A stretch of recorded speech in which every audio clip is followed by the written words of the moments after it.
What is going on, guys? This is Mr. Tasty number 11, and I'm back today to do another review. I know I said I was going to do a review, I think like a month ago, after I took the spicy noodle challenge. I said I was going to do a beverage review. I decided to push that back a little bit, mainly because I wanted to do a review around Christmas time, do some Christmas treat things. And so today I want to do a review on Mr. Tasty's top 5 Christmas treats of all time. And that's what I have for you guys. But you're not gonna actually see this review until after Christmas. I had a bunch of stuff going on. I got family in town. I got my finals for school. So I made this video before Christmas, but you're not gonna see it until after Christmas. Why? Well, better late than never, I always say. So I wanted to get at least something out there during this month. So here we go, Mr. Tasty's top 5 Christmas treats get started right about now. Boom. Yo, I ain't here for the money, I ain't here for the fame. Though it might be nice to own a jet plane, I'ma do it all for. So before I do this review, I gotta say, the items that I'm gonna be presenting to you guys today, I'm not specifically going into brands like I do normally in my videos. I'm just gonna highlight several things about the products, a little bit about their history, and why I think they're awesome around Christmas time. So the first item, number 1 on our list, is something that people consume, I think, year-round, but I often found this particular item most synonymous with Christmas anyways, and that is the Hershey Kiss. So Hershey Kisses have been around for a long time. It's one of the youngest things on our lineup today. They first introduced, I think, in 1907 by the Hershey Company. And the actual technical name, if you go into the history of Hershey Kisses, is flat bottom teardrops. Don't quote me on that, go ahead and check for that yourself. But they were first introduced in 1907 by the Hershey Company. They were actually labeled Kisses from the people that actually work in the factory, from the sound that the machine made when they made these. So that's how the name got started. I often find these things year-round in grocery stores. You can get them anywhere that sells candy, chocolate, confections, places like that. I often see them more utilized during winter time, Christmas time, Valentine's Day, and other holidays that utilize a lot of chocolate. I don't particularly eat these on a daily basis, but when if somebody gives them to me, I'll eat them. I think these are really, really good, simply because Hershey's finally made something that's, bite-sized. It's like the perfect amount of chocolate for your mouth. It's not too much. It's not one of those huge candy bars that you just kind of stuff in your face and you kind of choke on it. So Hershey Kisses are one of those things that I kind of like, simply because of the size, and they do come in a lot of different varieties over the years. You try to get them in kind of flavors such as, like, I think pumpkin spice makes one, eggnog, candy cane, there's like the cordial where they have like stuff inside of them, caramel ones. Over the years they've developed into something that's a little bit more intuitive to the season. Hershey Kiss, go out and try some if you haven't, and it's an interesting thing. You can get these pretty cheap in the grocery store. You can get them in like a couple pack of, I think, 1 pound Hershey Kisses, but they're really cool. Look out for the flavored varieties. I think those are a little bit better tasting, and they're, it's Hershey Kiss, what can I say? Okay, and then next thing, number 2 on our list is one of the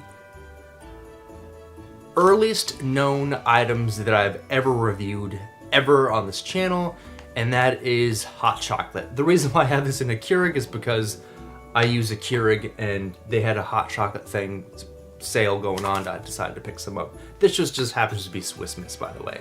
I don't know if you're interested. Usually when I was younger, they had like envelope packets you just rip open and put it in there in your drink. So yeah, hot chocolate is one of the oldest known treats that I've ever reviewed on this channel. The origins of hot chocolate go way, way back. I mean, if I were to give a true kind of interview and review of hot chocolate, we would be here for the next 7 hours, seriously. But I did want to say a few things about the origins of hot chocolate, how it got started. Supposedly, people who study this kind of stuff, the first known hot chocolate recipes dates all the way back to the ancient Mayans, the ancient Aztec culture of the Americas. I want to say 3,000 years ago. The first recipes that were discovered, I think, were used as medicinal medicines that were to cure, I think, liver illnesses, stomach illnesses, and stuff like that. It wasn't until Christopher Columbus the Spanish came over from Spain to the New World Order kind of thing, and then from Mexico they brought it back to Europe, and then a couple hundred years of evolution, we have hot chocolate that looks like this. Now, the first hot chocolate was actually comprised of, I think, cornmeal, water, chili flakes, and it was actually served cold. Interestingly enough, that's why they called it hot chocolate, not because it was served warm. A big misconception that I found that out. I was kind of shocked. So that is hot chocolate. Its name, chocolatl, I don't speak ancient Aztec, but chocolatl, go ahead and look it up, is the first known drink that has some similarities to what you drink now from the grocery store. Now, if you look all over the world, every country has their version of hot chocolate, how they serve it, how they prepare it, and what it consists of. I think in America, it's pretty much very sweet and liquidy. Other countries, it's more thick and dense. I mean, it looks something like this to something like that, and it's pretty interesting. So if you have some time, look at the history of hot chocolate. It's an interesting item to review, an item to drink. It's not necessarily synonymous with Christmas in general, but I did want to review it simply because it makes me think of Christmas and wintertime. Okay, so number 3 on our list is an item that I think is pretty contentious. It's one of those things where either you hate it or you love it. I've been drinking it for a long time. That is eggnog. Eggnog is gotta be the most, if not one of the most quintessential holiday things. You really can't get it year round, so it is definitely a Christmassy item. The term eggnog is pretty interesting. The history around eggnog is really interesting, to say the least. It actually goes way back to, I think, the 17th century in England. So a lot of people don't know this, but the term eggnog is actually distinctly American. It wasn't until, I think, 1775 until Americans, the colonials at the time, starting to put the words eggnog together.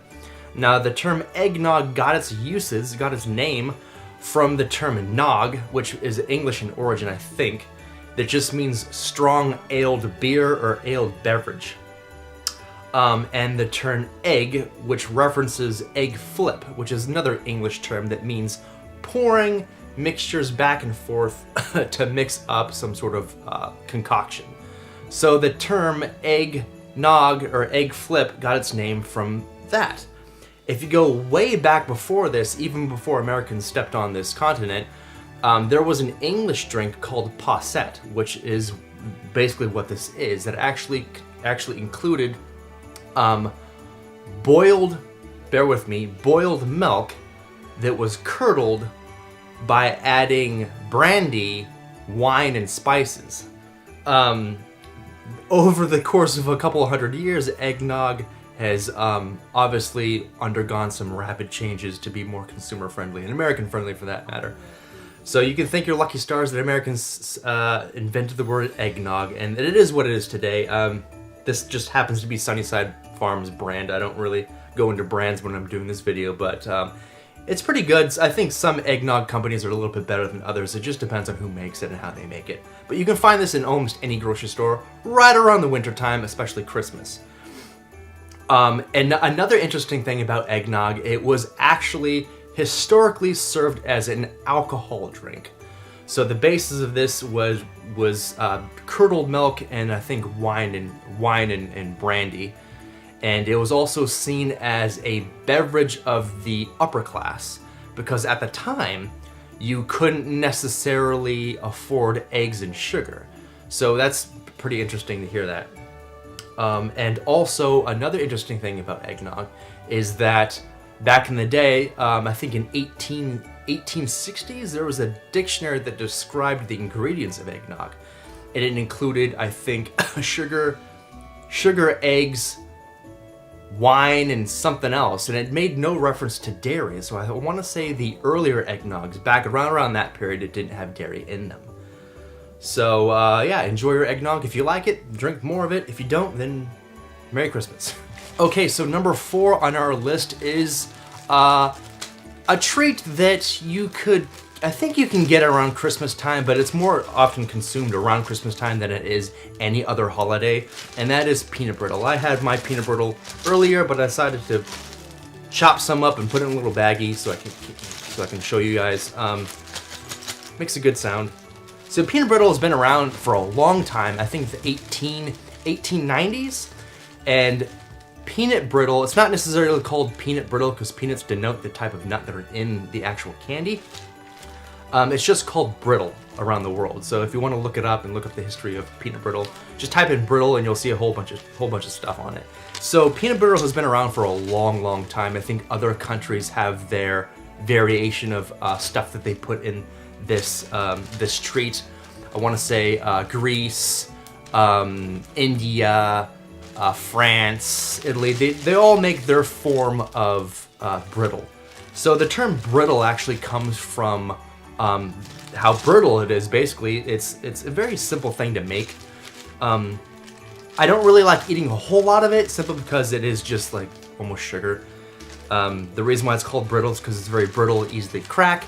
It's usually served in, I think, in like shards, because you make a big layer on a cookie sheet and then you just kind of like smash it with a knife or a hammer and then it breaks up and then you serve it to your guests or whatever. You can actually buy peanut brittle, but I think it's really cool to make it yourself. I think the recipe is pretty easy to make. You just need like hot water, sugar, and I think you reduce it down to it's like a thick syrup, and then you spread the syrup over a confection paper, and you add whatever nuts you want to add. Peanuts are also, I think, the most commonly held variety in the States, at least.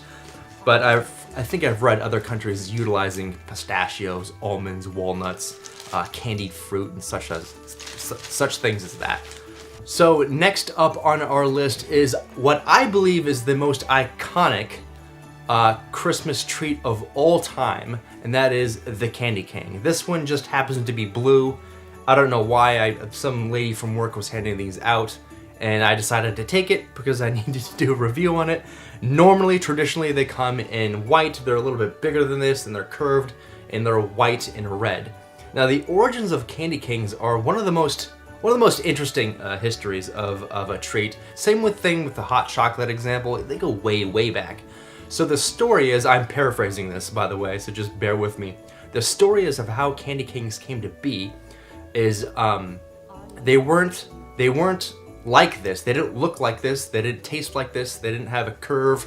They were actually just straight white sticks that looked like that. And it wasn't until much later that candy canes began to look like this.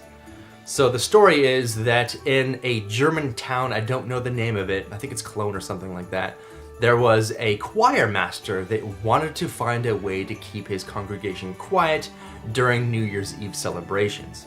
So beforehand, he went to the local town and found a candy maker, and he told the candy maker his problem about an item that he can possibly give out to keep his congregation quiet and busy and keep them from talking, I guess. So the candy maker decided to make something that looked like this. However, they weren't called candy canes at the beginning.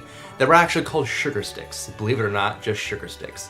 And they were long and white and just kind of plain looking. And they weren't peppermint to begin with. That was added much later.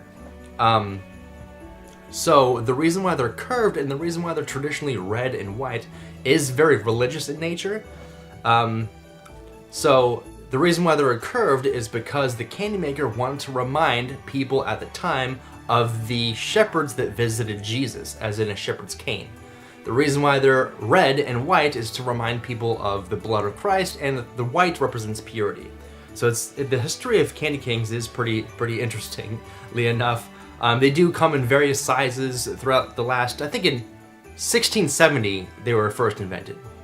Right around that time. Anyways, during that moment in time, candy canes were very simple in design. People liked them, but it wasn't until much later that they began to look like this, and much bigger and red and white and take on a peppermint flavor. You can find these in almost any store right around Christmas time. A lot of people are jumping on board to the whole like flavored candy canes. Anything peppermint, really. I mean, sometimes they're like round little treats that are peppermint. People hang them on their Christmas trees, which is a common misconception. The reason why they're curved was because the example that I gave earlier, not because people want to hang them on their Christmas trees. There's also like root beer flavored, eggnog flavored, cinnamon, you know, grape, stuff like that. So candy canes have basically evolved over the years into something that's a little bit more general and not necessarily Christmassy. So that's pretty much it for my review. I hope you guys liked it. I did want to keep this a lot shorter than my other videos, so they do tend to run a bit long. Because once I get talking, I just keep talking, and it's a problem I have. I'm trying to get over it. But anyways, I will try to squeeze out another review either this week or next week. It is going to be a beverage review. I did promise you guys that, so I want to deliver on my promise and do that review at the start of the first year. So I will see you guys in the start of the first year. Merry Christmas, and hope you guys enjoyed the video. Once again, this is not a comprehensive list of holiday treats in general. It's just my top 5 that I think are very Christmassy in nature. So I'll see you guys at the beginning of the first of the year, and bye. I'ma do it all for you, come along and see it's true.